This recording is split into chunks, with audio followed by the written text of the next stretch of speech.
कि प्रदीप सिंह को टिकट मिल गया है कि मुझे पार्टी टिकट फाइनल कर दी है। हाँ, माझी पार्टी जो मुझे दायित्व देती है तो पहला जन्मभूमि को प्राथमिकता देनी चाहिए।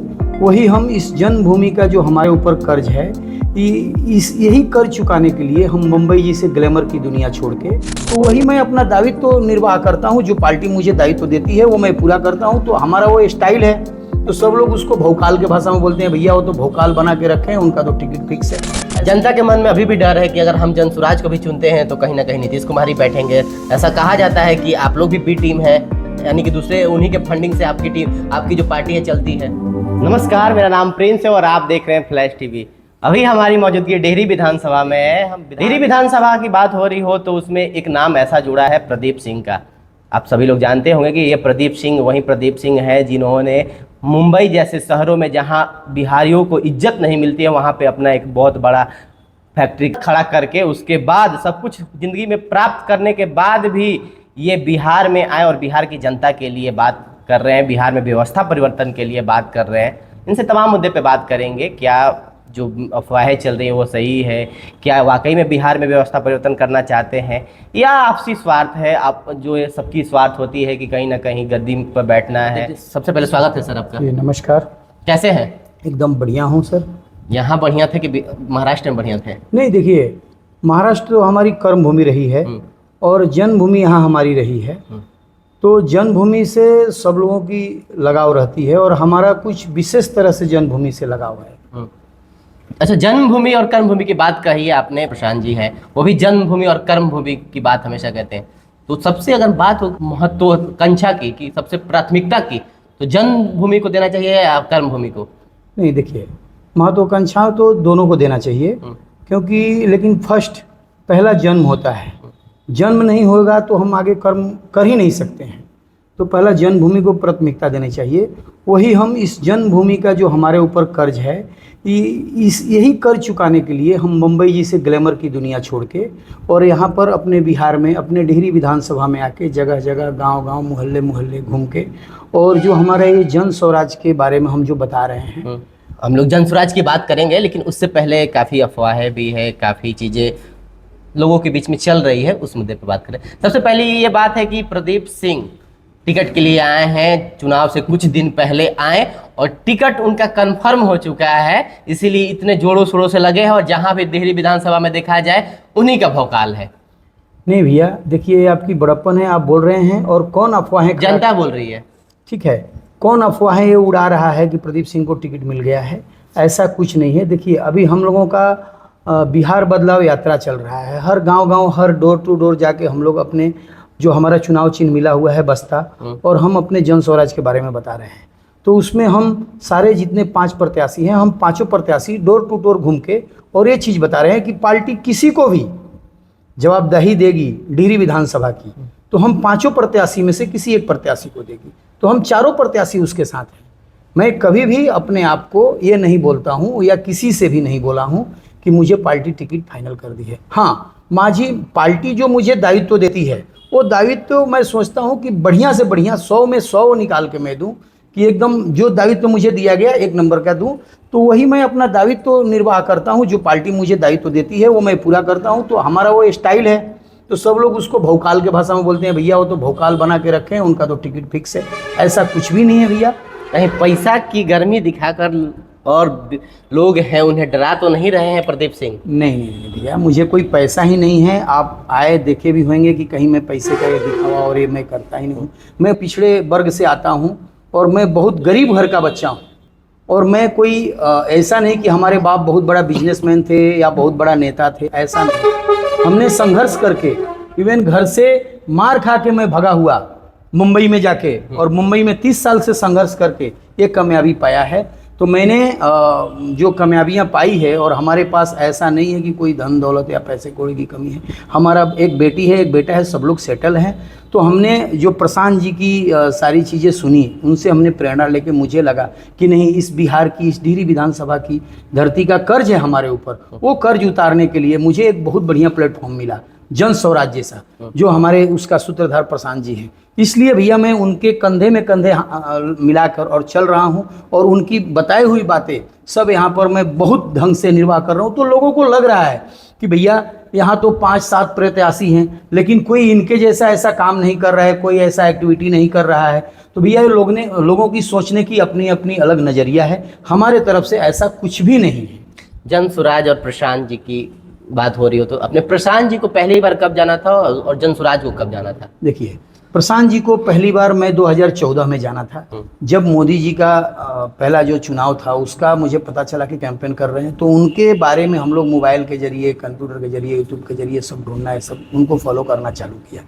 व्यक्तिगत जब प्रशांत जी ने 2 अक्टूबर 2022 को जब अपना पहला पद यात्रा शुरू किया, तब से ज़्यादा उनको हम लोग फॉलो करने लग गए। हम फॉलो करने लग गए। और यहाँ पर एक उनकी सभा हुई थी हमारे होम टाउन, मतलब रोहतास जिला में, करहगर में। तो करहगर से एकदम मैं मतलब अपने धन, मन, बल, विवेक जो था उस टाइम से मैं एकदम जुड़ गया और समर्पित हो गया, अपने आप को समर्पित कर दिया। सारा बिजनेस व्यापार जो था हमारा सब अपने बच्चे को देके कि बाबू तू संभाल, अब जा रहा हूँ हम बिहार को कुछ बदलने के लिए। क्योंकि आपको पता है या सबको पता है कि हमारे प्रशांत किशोर जी के पास कोई चीज़ की कमी नहीं थी, न इज्जत शोहरत, न धन दौलत, कोई। बिहार को बदलने की जरूरत है? आप मानते हैं कि बिहार को बदलने की जरूरत है? एकदम सर, बिहार की बदलने की जरूरत है। क्या अभी बिहार उस जिस हालात में है वो ऐसे ठीक नहीं है? नहीं ठीक है ना सर, हम बता रहे हैं। बिहारी मतलब बाहर हम जाएंगे ना, बम्बई, गुजरात, सूरत, दिल्ली, जहाँ भी जाते हैं तो बिहारी शब्द को एक गाली के हिसाब से देखा जाता है। बिहारी मतलब एक गाली हो गया है। हम सर 30 साल बम्बई में बिताए हैं, वहाँ पर हम एक संस्था भी चलाए हैं। हमारा संस्था का नाम था बिहार स्वराज संघ। उसमें हमारी संस्था में बिहारियों के जो प्रताड़नाएं दी जा रही थी, जैसे बहुत ठेकेदार लोग, कॉन्ट्रैक्टर लोग जो थे, उनसे काम करा के 2 महीना, 4 महीना, 6 महीना उनका सैलरी नहीं दे रहे थे, तनख्वाह नहीं दे रहे थे। तो जाके हम लोग वहाँ के प्रशासन के माध्यम से या कैसे भी किसी भी माध्यम से करा के उनको सैलरी दिलाते थे। कोई देता था, कोई नहीं भी देता था। तो जो नहीं देता था तो जो यहाँ के बेचारे मजदूर गए रहते थे उनको कहीं हम लोग प्रेरित करते थे, भैया दूसरे कंपनी में करोगे तो कर लो, नहीं तो आपको गांव जाना है तो उतनी हमारी संस्था आपकी व्यवस्था कर देगी, आपको जो गाड़ी भाड़ा, खाने पीने की, घर जाने तक का व्यवस्था हम कर देंगे। और वही हम करते थे वहाँ पर बिहारियों के लिए। तो हमने बिहारियों की जेलत झेली है और देखी है वहाँ पर कि जो मजदूर वर्ग के लोग रहते हैं वो वहाँ पर जाके कैसी जिल्लतें झेल रहे हैं। आपने बताया कि बिहारियों को वहाँ एक गाली के रूप में देखा जाता है और बिहारियों के साथ अच्छे व्यवहार नहीं किए जाते हैं। तो फिर प्रदीप सिंह कैसे इतनी बड़ी कंपनी, इतने बड़े अपने साम्राज्य को मुंबई जैसे शहर में खड़ा कर लिए? यही तो बात है सर। हम आपको क्या बोला है कि हम पढ़े लिखे हैं, हमको वहाँ पर रोज बिहारी के नज़रिए से नहीं देखते थे, क्योंकि हमारे अंदर वो कैपेबिलिटी थी, हमारे अंदर वो सामर्थ्य था कि कैसे इन लोगों के साथ रहना है। लेकिन जो लेबर कास्ट के लोग जाएगा, जो मजदूरी करने के लिए जाएगा, तो पढ़े लिखे नहीं होते हैं। तो हमारे बिहार में सबसे पहला शिक्षा की कमी हो गई है। हमारे जो बिहार है, पहले शिक्षा का यहाँ पर सरस्वती का साम्राज्य माना जाता था बिहार। हमारे यहाँ दुनिया का सबसे बड़ा विश्वविद्यालय नालंदा विश्वविद्यालय था। और आज हमारी बिहार को किसकी नज़र लग गई है कि यहाँ पर पढ़ाई के नाम पे तो कुछ है ही नहीं है। तो मैं ऐसा नहीं बोल रहा हूँ कि सबको वहाँ जिल्लतें झेलनी पड़ती है, जो लेबर क्लास के हैं, जो लेबर क्लास के हैं वो, और जो पढ़े लिखे लड़के वहाँ पे जाते हैं। अभी आपने कितने बार सुनी होगी, बहुत बड़े न्यूज पे भी चला और दुनिया सब बिहार को भी मालूम पड़ा कि बिहार से लोग वहाँ परीक्षा देने के लिए जाते हैं। तो एक मुंबई में जैसे घुसेंगे तो एक कल्याण स्टेशन पड़ता है, वहाँ पर बच्चे लोगों को पकड़ के मारा जाता है एक विशेष राजनीतिक पार्टियों के द्वारा। तो क्यों? और वो पार्टी के लोग बोलते हैं, हमारे वहाँ के राज साहब ठाकरे हैं, वो बोलते हैं कि भैया तुम लोगों को शर्म नहीं लगती है यहाँ पे जिल्लतें झेलना? अपने नेताओं से क्यों नहीं पूछते हो कि तुम इतने दिन से यहाँ पर राज कर रहे हो, क्या कर रहे हो? 20 साल से आज एक ही आदमी बिहार को चला रहे हैं ना। बिहार की जनता ही ना बैठा है उन्हें गद्दी पे। ठीक है भैया, मैं नहीं बोल रहा हूँ कि जनता नहीं बैठा है, जनता ही बैठा है, लेकिन जनता उनको चुनी नहीं पूर्ण तरह। हम तो चुनते हैं बीजेपी को, कभी चुनते हैं, कभी आरएलडी को चुनते हैं, तो सबका राजा एक ही बनते हैं, कौन? नीतीश कुमार। तो हम बिहारियों को, हम लेबर क्लास के मजदूर लोगों को ठगा जा रहा है ना। ये जनता के मन में अभी भी डर है कि अगर हम जनसुराज को भी चुनते हैं तो कहीं ना कहीं नीतीश कुमार ही बैठेंगे। ऐसा कहा जाता है कि आप लोग भी बी टीम है, यानी कि दूसरे उन्हीं के फंडिंग से आपकी टीम, आपकी जो पार्टी है चलती है। भैया आपको हमारे जन स्वराज के जो सूत्रधार हैं प्रशांत किशोर जी ने बता दिया है, और हर एक रोज नई खुलासा कर रहे हैं। बीजेपी के जो अभी अध्यक्ष हैं और ये जो आपके डिप्टी सीएम हैं, जो स्वास्थ्य मंत्री हैं, इन लोगों ने क्या क्या करके पूरे बिहार को लूट के क्या करके रखे हैं। आप देखे भी होंगे, सुने भी होंगे, तमाम मीडिया में चला कि जिस टाइम कोरोना काल में सब लोग मर रहे थे ऑक्सीजन के बिना, त्राहिमाम चारों तरफ हो रहा था, न एम्बुलेंस की ठिकाना थी न कुछ। वहाँ पर एम्बुलेंस खरीद के स्टॉक करके अपने रिश्तेदारों को, अपने नातेदारों को फ़ायदा पहुँचाया जा रहा था। वो दिल्ली में जाके फ्लैट खरीद रहे थे। तो ये सब सारी चीज़ें ये जनता समझ चुकी है। और बोल रहे हैं आप कि ये बी टीम है, ऐसा कुछ भी नहीं है। ये जो दिम्मड़ जो है, ये जो फैला रहे हैं, ये बीजेपी के लोग ही फैला रहे हैं। जनसुराज पार्टी जो पलायन जैसे मुद्दे को उठाती है, उसके लिए ऐसा कौन सा कदम उठाएगी कि इतने बड़े राज्य में जहां पॉपुलेशन अच्छे खासे हैं, 14 करोड़ के आसपास है, पलायन जैसे मुद्दे को खत्म कर देगी? भैया, पलायन जैसे मुद्दे तो खत्म करने के लिए हम लोग आए हैं। शिक्षा होगा तो समृद्धि होगा, रोजगार होगा। आप ये चीज़ मानते हैं ना? बिल्कुल। शिक्षा होगा तो ही रोजगार होगा।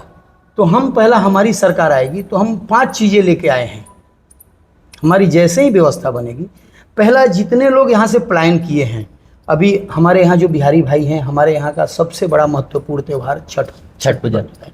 तो छठ और दिवाली में जितने भी हमारे मजदूर भाई आएंगे, श्रमिक भाई आएंगे, जो कि 12,000 से 15,000 की नौकरी करके मुंबई, दिल्ली, गुजरात में जो जिल्लतें झेल रहे हैं, उनकी व्यवस्था हम यहीं पर बना रहे हैं और वो हम बना देंगे। उसकी रोड मैप हमारे जो सूत्रधार हैं वो पूरा तैयार करके रखे हुए हैं। तो वो सारी व्यवस्था हम यहाँ बना देंगे।